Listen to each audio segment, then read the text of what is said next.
Yes, Bushra. Yeah, you can start in a minute, Rahul. We already have a lot of people joining us in. You can start in a minute.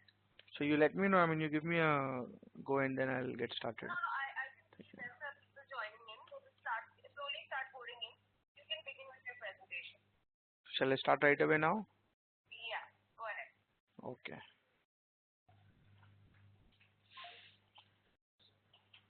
Sorry. इसको बंद कर दो. आप यहीं रहो, कोई problem होगा तो.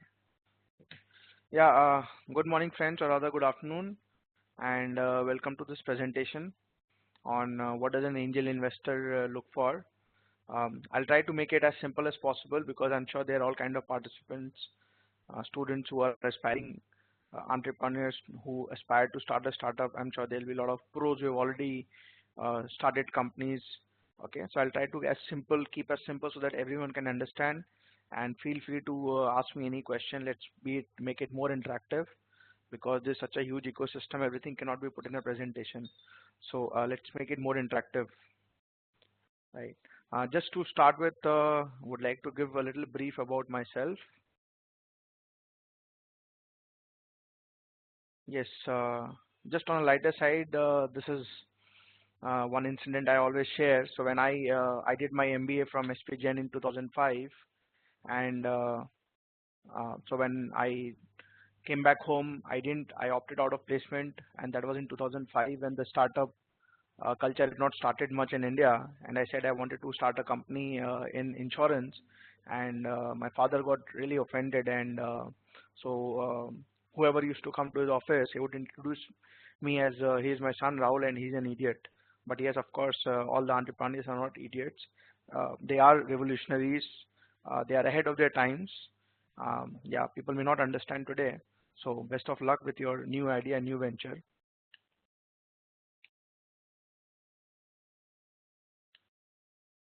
This PPT is not moving. Just one sec. Yeah. So I'm from Calcutta. I did my graduation from St. Xavier's in 2003. I did my MBA from SPJIMR in 2005. I'm the youngest CFA in India. I started my company Ideal Insurance in 2005. We have my company as well. I've got already 2 rounds of funding, and we are looking for very soon. We are launching our online portal called one-to-one-policy.com, which will be in direct competition with Policy Bazaar and CoverFox.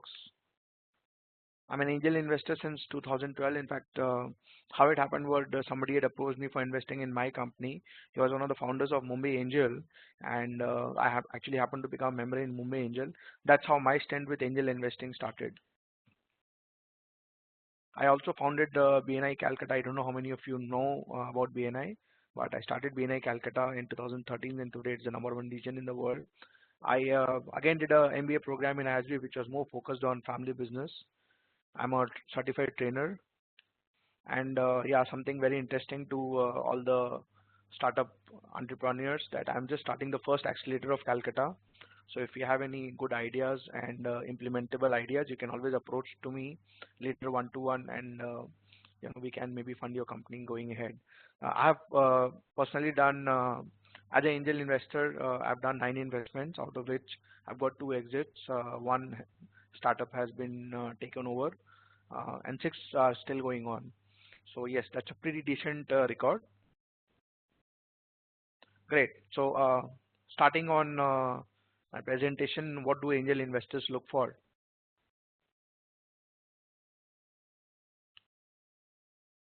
First, let me explain you who are angels exactly, right?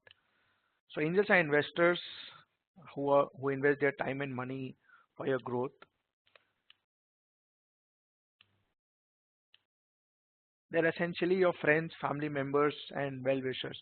So why angels? In old times when you need money and some person comes and says, helps you with money to grow your business. So, we treat him like gods, Bhagwan ki tarah hai. So that's how the angel term has come up. So initially, normally, the first money comes from people who have a lot of faith on you, right? Which are friends, family. That used to be actually angels. Now our definition of angel has changed a bit from there, because now angels have become much more organized. Previously it was more of backing somebody known, but now it has more become a business or a purely investment mode, and angels are getting more organized. They are forming groups so that they can collectively invest in companies, which is also easier for them to do the due diligence. The hit ratio is also much higher. But angels essentially used to be friends. In fact, even today, your first seed money, absolute seed money, comes from people who know you. Angels only invest when your first prototype is built.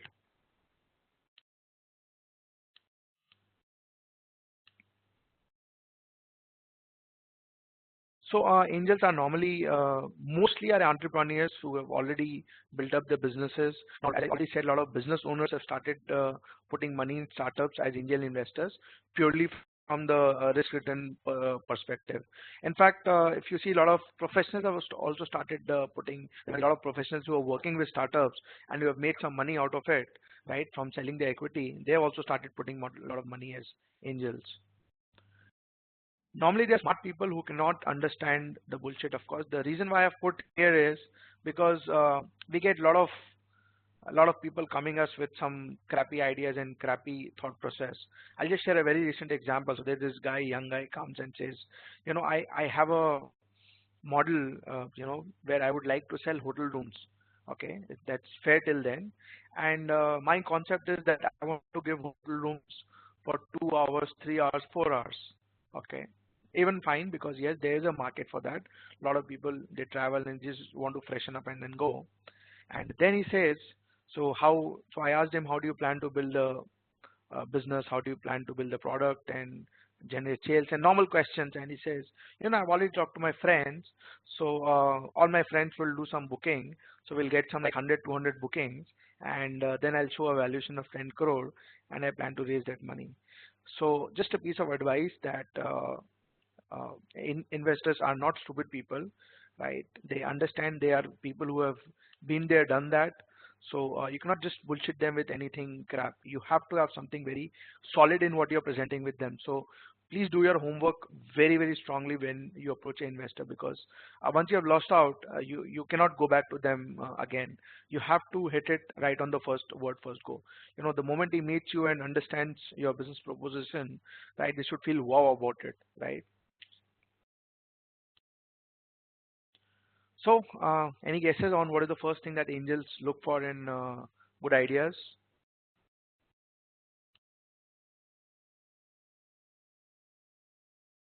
Yes. So, if anyone of you have guessed, it's the team that we look for, right? So, as popularly said, we don't bet on the horse; we bet on the jockey. See, everyone has ideas. Okay, there's no dearth of ideas in the world. Uh, but it's about how well you implement ideas. So that's where the jockey thing comes up. So we look at the team. The first and the most important thing, we look at the team. Even in team, there's some specific things which I'll point out on what we exactly look at when we are looking at the team. So the entrepreneur and the management team, okay, of course. Does the team have integrity? um, I don't need to explain the word integrity, but the example I gave you, right? So the focus should not be on just fleecing investors, right? The focus on should be building a good organization, a good product. The focus should not be on only raising money. This is again a problem that I see most of the time these days. Most of the startups, they come, the entire focus is on raising money. The focus is not on building a company, right? People should come after you, because we also always looking for good deals. So if your focus is on building a good product, good company, people will come after you. You don't need to chase investors. What is the motivating factor? Again, as I said, if the money is the motivating factor, I'm sorry, you're not the right company for us, right? You have to be driven by insane passion, right, to really grow and build up your company and organization. Are members of the team coachable? Okay, to explain you that, now see, most of the time the startups they started by young people. Even if they started by, say, experienced people, they come from professional backgrounds, right?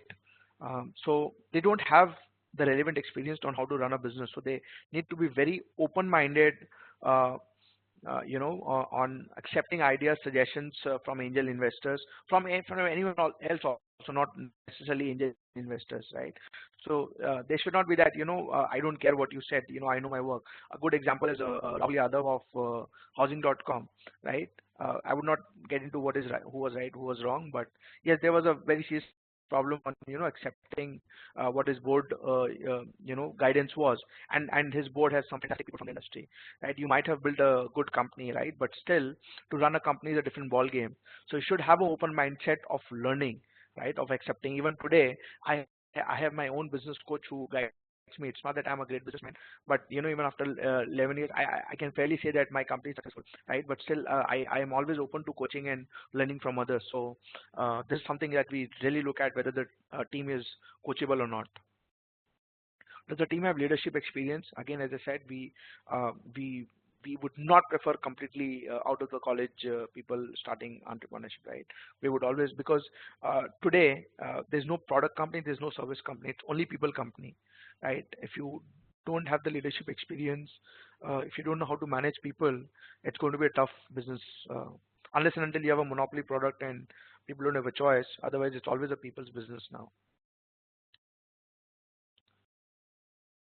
Yeah, what key additions to the team are needed in the short term? So depending on your business, right? The first thing, as I said, we look at building a team.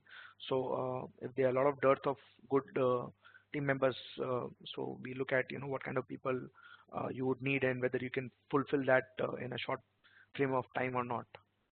Do they have a deep understanding of the business segment? So that's basically domain knowledge, right? You cannot just think of something on which you don't, because if you're not strong on your domain knowledge, you would not understand the kind of challenges that might come in future, right? So we look at how many years you've spent in the chosen field, or even if you don't have, at least do you have people on board, right, who have domain expertise or not. Again, just taking our example, for example, when I started insurance, I didn't have any clue about. I started because I could see a potential, but then we took a lot of people from the industry who were technically very sound, right, and who understand the business at the back of their hands. So if you don't have the relevant experience, at least you have to make sure that you have enough experience on board. Has the team worked together? So yes, again.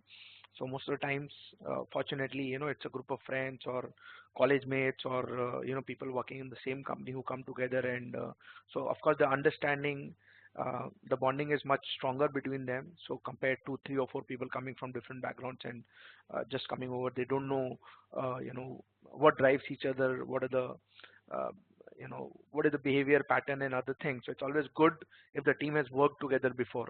That's always an added advantage. And finally, as just to carry the earlier point across of, do they have a what key additions are needed? So of course, in a team you need people with different knowledge and experience, technology, sales, and marketing. Because the entrepreneur, one person cannot do everything, right? You need to uh, spread this responsibilities across 3 or 4 people. So yes, you need to have people across different domains. Okay, now coming again, so some other things that we look at is, whether the founder alone cannot. So as I said, a co-founder. So let me give you an example, right, of all the companies that I've invested in. So now Carnish and Vico are 2 examples where we invested in a single person company and we're facing huge challenge with them. In fact, Vico was a recent investment a year back, and we made that guy very clear that you need to have a co-founder. So Vico is basically OBD product for vehicles, for vehicle tracking and preventive maintenance of vehicles. But this guy has not been able to get a co-founder and is struggling very badly. In fact, we're planning to pull out ourselves from this investment. Carnish again was started by a lady called Avneet. They're just cruising along but not able to go up because she's practically doing everything without a co-founder. So I can give you a lot of more examples. You can find out a lot of examples where a single person entrepreneurial driven company does not sustain for long. Again, for an early stage venture, it is very important to delegate tasks to team member and keep an eye on how they execute the same. Because when you're young, you don't have the customer base. A lot of time is gone on acquiring customer. At the same time, a lot of time, because most of the businesses are tech driven, so the product needs to be continuously upgraded, right? So at least tech and marketing are the 2 areas where you need at least 2 co-founders to take care of that. Finally, just on Yeah. So finally, education focus, right? As I said, everyone has great ideas, right? But execution is the key. Even if a normal idea which is there already in the market, but if you're able to execute it properly, you can bring wonders. But the greatest of idea without execution can fail. The second thing after team comes the question of scalability, whether your business is scalable or not. So a benchmark is normally 100 crore rupees in Indian terms in 5 years. That's the kind of sale that we look at, but that again depends from industry to industry. Okay. Now see, understand. Say the hit ratio even today for angel investors, it's around 10 to 20%, right? So if your company does not have the potential to grow 10 times or 20 times in the next 2 to 3 years, okay, in fact, actually it should be much more because for a valuation of for myself to make 10 times money, the company has to grow 20 or 30x in the next 3 to 4 years. So now understand, only one or two companies make the cut, right? But every company needs to have the potential to do that. Of all the 10 investments that I'm making, everyone should have the potential, okay, of giving 10x, right? So everyone should have the potential of being scalable. Okay, I've seen too many companies, that have great products, but when it comes to scalability, they falter badly because it's a different ball game. If it is purely tech driven, it's again much more easier. But if it requires a lot of offline expansion, like setting up branches across the country, then it's a lot of challenge, right? So scalability is very important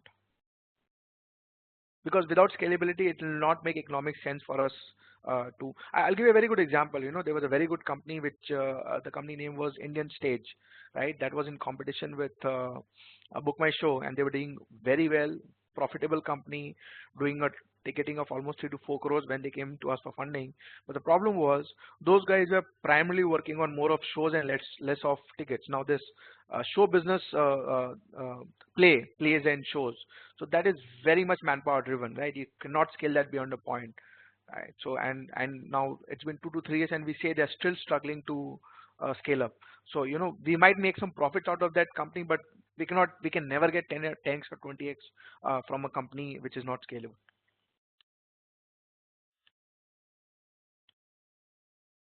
So yeah, as I already said, to run a prototype in a small environment or or a state or a city is much easier, but to expand it geographically is a very different ball game.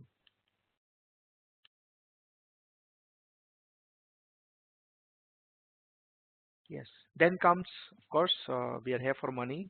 We are not here for charity. So first of all, the what Flipkart or these guys are doing, splurging money just for in the name of customer acquisition, that's a gone thing now. You have to be profitable right from day one. You cannot just keep on discounting and selling your products and services, right? Other thing that you have to address is whether you're really solving a problem. Now see, when I look at Flipkart, right? Now I would go to Flipkart for my convenience, right? I will never go in future just for the discounting part. The moment they end the discount, I'll move to someone else. So till the time there's not significant value, you're not addressing a problem of the consumer, right? People, you cannot build a profitable business. So now customers are no longer focusing on business where you just show that you're going to build up such a customer base. You have to show profitability right from day one. And whether will the customer is willing to pay for your product or services or not. Again, things like it's a repeated purchase or a subscription based. We love businesses which are more subscription based because they are much more long term, and the customer acquisition cost is also much lower in such companies. Other key criteria is what we look at investments. So yes, we sometimes prefer to invest in local companies, right? Let's say I would prefer a company in Calcutta compared to a company in Bombay because there could be stronger due diligence. We can monitor them more closely. Okay, but yes, it's definitely not a very strong criteria. We invest anywhere, but it can be an added advantage. So in fact, the accelerator that also I am starting, the focus will be on Bengal-based companies. Okay. So potential investments must be customer ready. Okay, so you should already, when you're coming to angel investor, right? Only a prototype is not good enough. You need to have some paying customers on board. In fact, we'll go to the extent of talking to your customers or even taking your product to a few potential customers and asking their feedback on that, right? So you need to have some paying customers on board. It's great if you have some trade secrets or patents or trademarks which gives you a big head start in the market. And finally, we would not prefer products which is already dominated by a lot of only two or three huge players, because they can easily copy your product and kill it. They have huge distribution systems. So we prefer products which are very fragmented and there's no monopoly in that, right? So that's where you can consolidate, and that's where you have the chance to come as a leader.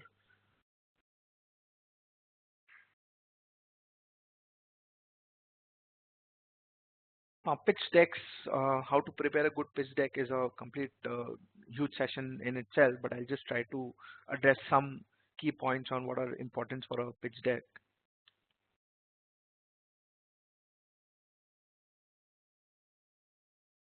So clearly articulated elevator pitch. So keep it simple. Don't try to make it very complicated. Focus on what problem you're solving for the customer. That should be the key focus. An executive summary. So don't make very longish essays. Make it very strong, very small summary when you're sending to an angel investor in the first go. And yeah, so if it's a product, then it's good to carry a product with yourself, right? Or if it's a service, then it makes easier if you can demonstrate that service. Recently, there was a company I cannot name right now, so they've created a new brand of shampoo and some other personal care products. So they got some hampers for us, and by looking at the product, we can get a strong feel about the product. Detailed sales and marketing plan. But again, as I said, it's just Excel would not get you funding, right? There has to be strong science behind it. There has to be a lot of homework behind it, right? We can easily find out how erratic or how logical your plan is. So you need to, when you're creating a marketing plan, you need to go down to the T, which is your exact target market. Right? You cannot say that entire India. So you have to be very, very focused. What is the size of the addressable market? Of course, the larger the market size, right? Potential market size, the better it is. Who are the other players in the market? You need to map your competitors very, very well. You should know where you stand against your competitors. What is your unique proposition against your competitors? You need to do your SWOT analysis. So I'm sure you know what SWOT analysis: strength, weaknesses, opportunity, and threats. And what channels will the company use to market and sell new products into this market? Okay.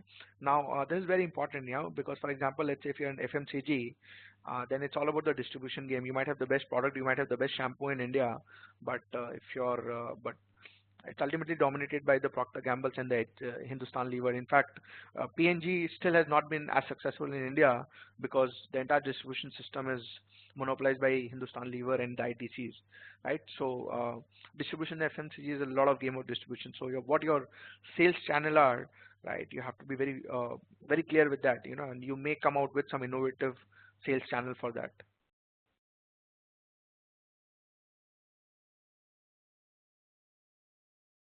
Yes.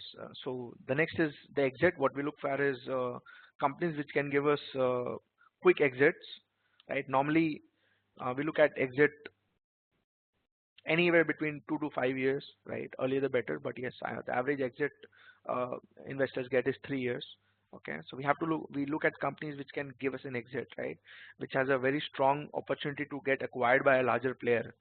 So we are there for making money, right? So we would love to liquidate our investments at the right opportunity. Sometimes we also participate in the second round if we see huge value in the startup, but normally we exit in the Series A, right? And we are not lenders, right? So we do not expect that you will be paying us interest, right? We want 10x, 20x. So we would give adequate. So you as a entrepreneur have to give adequate consideration, and sensitiveness about that. You need to give us an exit, right? And so there's a lot of conflict sometimes, because entrepreneurs, they want to keep on developing their product. They want to have better and better product, and we would like to focus more and more sales. Yes, a fine line needs to be divided into that, because you cannot keep on only focusing on the product, right? You have to start working on the sales as well. This one problem we faced with the company I earlier mentioned, was Vico. Now that guy started with a product, and without even launching it aggressively, they've come out 3 different versions of the same product, right? It cannot happen, right? You have to keep on upgrading, but the sales cannot stop. right? The upgradation will keep on going every time. You open a Make My Trip, every 2 months you will find some lot of new features in Make My Trip, right? Or any other good website. So that's unending process, but that does not mean that you stop your business, just because to keep on upgrading your product. Okay. So yeah, the other question that is when might an exit occur? As I said, if the company is in a space which is very hot and there are a lot of companies which are looking at buying smaller companies, that's very lucrative for us. We'll give more consideration to such companies, who could be the potential buyers. Do we have connects or not? That's where again we can help you as well, because angels are people who are well connected in the market, right? Also. And finally, valuation methodologies are used to price exit. So now no longer just having a lot of customers on board is no longer preferred, right? How profitable you are and what is the scalability as terms of numbers. Those companies are given more value these days.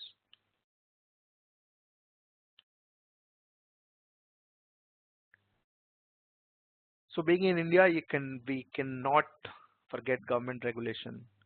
They can play a very, very key role, right? If there's a regulatory risk, we would stay away. I'll give you a very good example of there was this company which is into online legal space, basically, advising you on legal matters. So the company was great, doing wonderful, but we only backed out because there was no government approval of the model of providing legal advice online. Because you know how things can work in India, you will do everything and you will get stuck somewhere. So even if some government regulations are involved, it's better you approach us once you have all the necessary approval already with you, right? Otherwise, we would not prefer if there are a lot of regulations involved, right? And of course, it depends from industry to industry. Uh,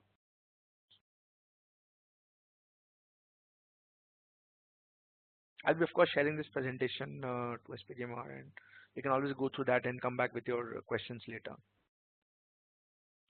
Size of funding. Okay. Um, So sometimes, the size of funding is also a very key criteria on whether we can fund. I'll give you a good example of this company called Rightmove, which has come to me for funding very recently. So they've created a new brand. Rightmove is a new brand of ice cream and chocolate milk and everything. The product was absolutely fantastic. Okay, very well priced. Now, but the problem was they've already invested 8 to 10 crores in building the product and they started selling. Now they need another 8 to 10 crores for marketing and branding. Now again, this industry distribution network is a very huge challenge.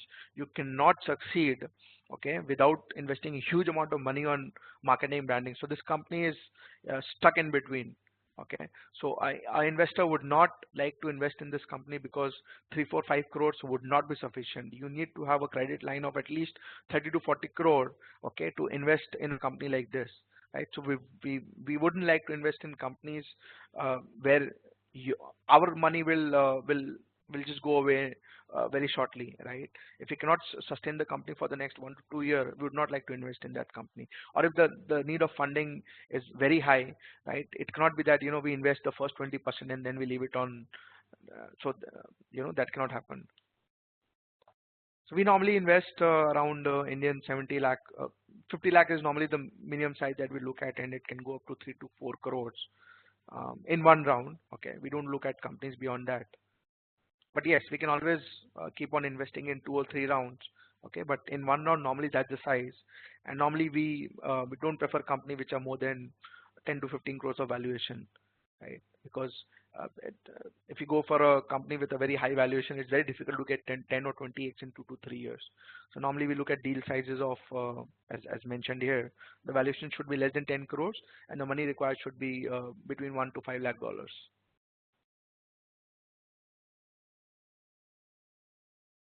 And as I said, providing angel fundings to deal that will eventually require more money very soon, it just adds to a deal, because if the market is bad, if they're not able to raise fund, the company can go down the drains.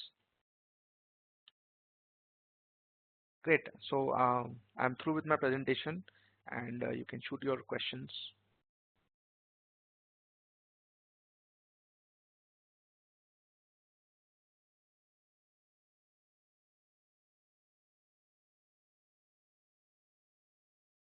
Can you just talk to Bush? Bush.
Sorry. Yeah, hi guys. So the first question is from Namendra Bele. What are the current trends in new business models in India? Can you be a little more specific on what you mean by new business models? I mean, there are sectors which are very hot. Fintech is very hot right now, and healthcare is very hot. But okay.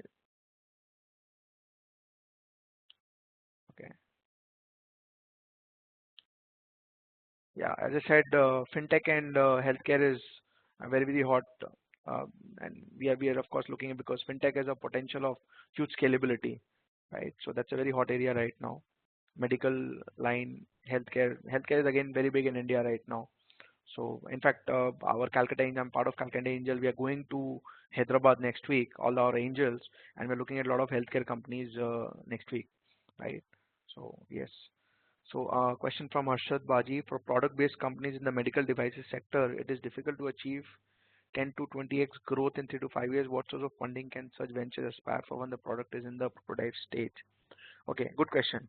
So medical devices sector has a very good potential of 10 to 20x growth in 3 to 5 years. In fact, they can do much better than that. If you have a good patented technology, right, there are a lot of takers. But of course, it's always better to partner with a larger player in this rather than trying to distribute yourself, right? And more of keep a royalty. Uh, Sources of funding. So once you have the prototype ready, you have a patent done with that, you have some takers, maybe a couple of hospitals, right? So that's where we fund.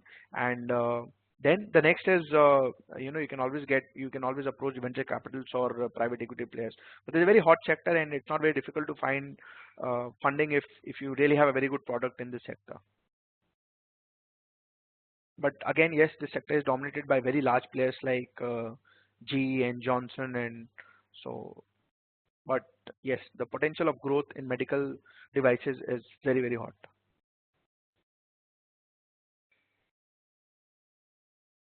Okay. One question by Gopal Krishna. One of the things we notice is split between founders very early stage, and that leading to the firm slowing down growth or closure. How do you assess if there would be no split between the founders in the near future? Great question, Gopal. So that's the reason, if you remember my slide on the team, we said whether the founders have worked with each other before or not, right? So no one can say for future, whether they will part ways or not. But yes, if you know each other well, if you worked before, then you understand each other's aspiration, right? Where you understand whether he's a long player or not, and so we try to talk to all the founders, try to understand the aspirations, whether they're looking at long term or not. We try to understand from the questions that we ask. We individually sit with all the founders, but yes, in the end, no one can be very sure about it. But it's always good, as I said, if there's a lot of bonding before. So if those people have worked together or studied together something, so then it's much easier for us to evaluate them. But it's definitely a challenge, which we try to address. We try to ask the right questions to them, but no one can be absolutely sure about that. So never try to start a startup with your wife on a lighter mode.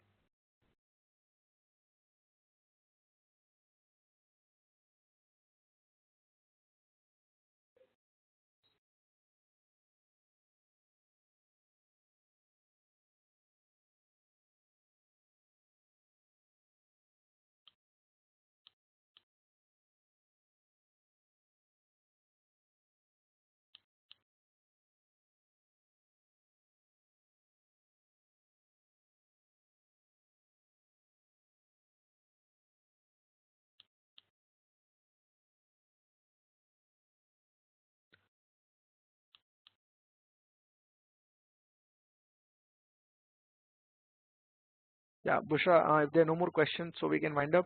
Kindly let me know. That's okay.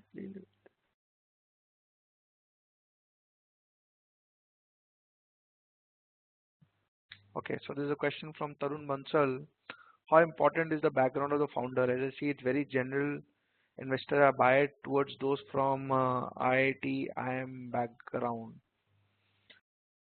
Okay, yeah. So the background of the founder is extremely important. As I said, we don't prefer people who are just simply out of the college. We would prefer someone who has some management experience, who have worked in some companies before they actually start.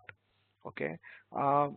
I would not say it's not entirely right to say that we are biased towards IIT IIM background, but it's more of a law of averages, because um, for more tech innovations, it comes from IITs because those guys have the right set of knowledge and the background to develop more of tech products, right? A commerce graduate would be more, you'd not find too many commerce graduates coming with tech products. So it happens, but it's not that we have a bias towards IIT IIM background.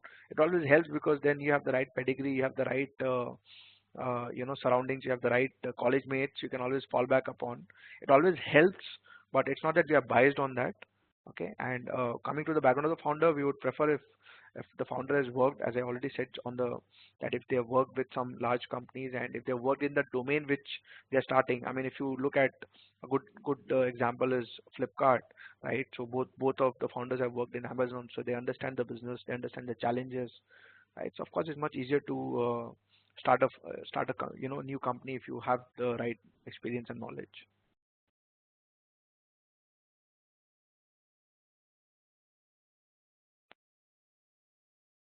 So next question is again from Harshad. Building a team when a founder has started solo and has limited funds is a challenge. Have you come across founders who have started alone and built up their organization from this situation? Okay, great question. Right? Yes, because many a times you start alone, but you have to keep on building a team. Now that's a very big challenge for everyone. But then you need to be willing to share your company, right? Because when you are a small company, you don't have a lot of money to pay. Okay, but so you have to shell out a good percentage of your company to get some good co-founders. Okay, and yes, there has to be value in your startup. You have to show that value to potential uh, partners or potential founders, that they would be willing to come on board with you. So you have to show them that growth and you have to share your company. uh, yeah, you cannot be, because it's a very high risk high return game, and money is not something which will excite these people, right? And you anyways cannot pay a huge amount of salary. So two things: your company is, you need to show them growth in the company, and second, you may need to shell out a huge proportion of your company. So I've done that in my company, because when I started alone, and then there are a lot of I would say people who joined as co-directors in the company. I shared a part of the company at every stage. Initially I had to share as high as, let's say, 10 to 15% of my company. Now if somebody very senior joins, I maybe share a 1% or half percent. But even today I read this in a book called there's a very good book, Stay Hungry, Stay Foolish. So there you'll find a lot of good stories about entrepreneurs started their companies, and I read in one of those companies that you should be always open to share your company with others. Right? It should not be case that I need to keep 100%. It's no point having a 100% equity ownership if your company is not growing, right? I hope I have answered the question. Second question is from Namrendra Bele. Assuming we have built a business prototype and have some customer, how should one start approaching angel investors? Okay, so you can depending on the location, it's very easy to find angel communities now. It's better to approach an angel community than an angel investor. For example, Calcutta Angels or Mumbai Angel or Hyderabad Angel or Chennai Angel, you can just write to them, and they'll be more than happy to hear you. Or you can also alternatively, you can mail me also, and I can connect you to a lot of angel investors. But it's easier, it's better to go to a group rather than single angel investors, because then you can get funding from one place rather than going to multiple places. And normally, even if sometimes what we do is, if let's say you need a lot of money and which one angel body is not able to do it, then we recommend to other angel. So we invest in groups amongst different angel groups as well. So the best thing is to approach angel investor body. If you want, you can mail me. I'll give you the list of angel investor groups pan India.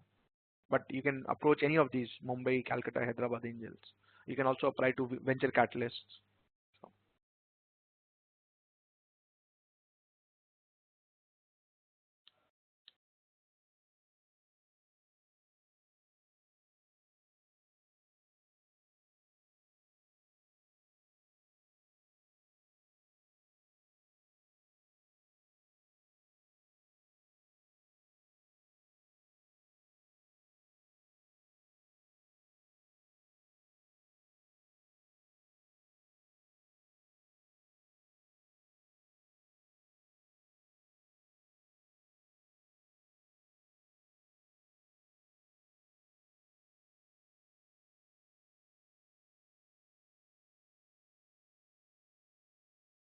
You get it.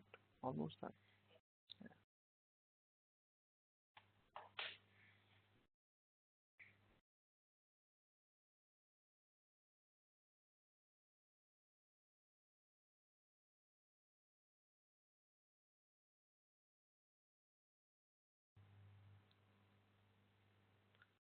Okay, so we have a question. Is it necessary to build a new product or service to qualify for funding? Do ventures who aspire to improve on existing product service delivery through better execution of supply chains and after sales service stand a chance to receive funding? Okay, great question, Harshad. So his question is it necessary to build a new product or service to qualify for funding? Absolutely not. Do ventures who aspire to improve an existing product service delivery through better execution of supply chain and after sales service stand a chance to receive funding? So I would say you have a better chance of receiving funding if you are already working on an existing product or service delivery, because then you already know the challenges. I'll give you a very classic example of Food Panda and Swiggy, right? So Food Panda was one of the earliest startups in this who rose very high in very short time because they had the first early mover advantage, but they could not build up the momentum purely because of execution. And now Swiggy has come in the exactly same or very similar space, and they're doing fantastically well because they could improve upon the mistakes that Food Panda made, and they are doing great. So you have a better chance if it is. So it's not that you have to innovate all the time, right? So ultimately, see, a startup is what? A startup is not necessarily an innovation. Okay, a startup is any business, okay, which is can be executed properly and which can make money for the investors. So we would prefer a company which is already there, the product service which is already there in the market, and if you have some better way of implementing them, you have a better chance of getting funding on that.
Push.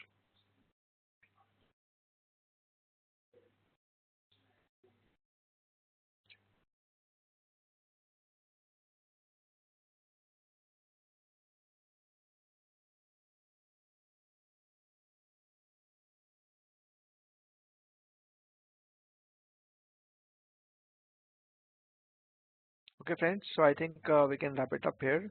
I hope I added some value to your knowledge on this, and feel free to connect with me anytime you want.